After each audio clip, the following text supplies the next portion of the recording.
Hello বন্ধুরা, এই দেখো আজকে মেনু দুপুরের তেলকই। তো তেলকইয়ের জন্য ফার্স্টে মশলাটাকে কষিয়ে নিচ্ছে, মাছগুলোকে কড়া কড়া করে ভেজে নিয়েছে।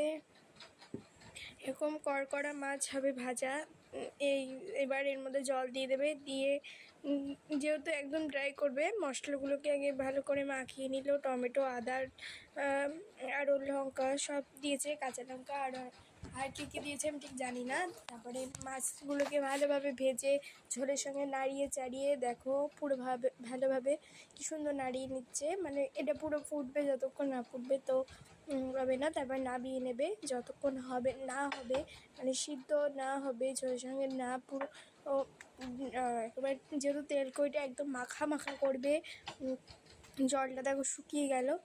দেখো তো ভালোভাবে নাড়াচাড়া দিয়ে দেখো নামিয়ে নিল। তো তেলকই কিন্তু রেডি। তো দুপুরে কী কী খাবো অবশ্যই তোমাদের সঙ্গে শেয়ার করছি, তো দেখতে থাকো তোমরা। তেলকই রেসিপিটা কিন্তু তোমাদের প্রথম থেকে একটু দেখালাম। তো দুপুরবেলা খেতে বসে পড়েছি। দেখো ভাত, গরম ভাত, আর এই যে কুমড়ো আলু ভেজেছে, ওই যে কুমড়ো আর আলু ভেজেছে সেই, আর ভাত, আর ওটাকে মেখে নিলাম ভাত দিয়ে। তারপরে এই দেখো তেলকইটা কি দারুণ খেতে। মাছটা তো কত বড় আর খুব টেস্টি, রান্নাটাও খুব সুন্দর হয়েছে। দারুণ দারুণ লেগেছে রান্নাটা। তো খেলাম। তো তারপরে এই দেখো ভাতটাকে কি সুন্দর করে মেখে নিয়েছি।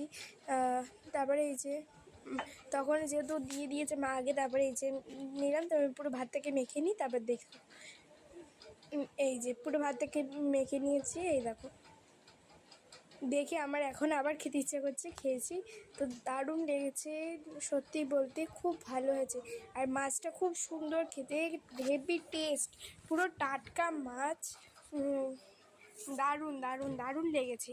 তো তোমরা দুপুরে কী কী খাচ্ছ অবশ্যই কিন্তু বন্ধুরা জানিও। তো দেখতেই পাচ্ছ আমি এতটা ভাত আবার খেতে পাচ্ছিলাম না, তাই এখান থেকে আবার মাকে দিয়ে দিয়েছি একটুখানি। তো এই যে আবার এখানে করেছে হলো টক। এটা হলো তেঁতুল দিয়ে টমেটো দিয়ে একটা টক করেছে, সেই টকটাই এই যে দেখতে পাচ্ছ।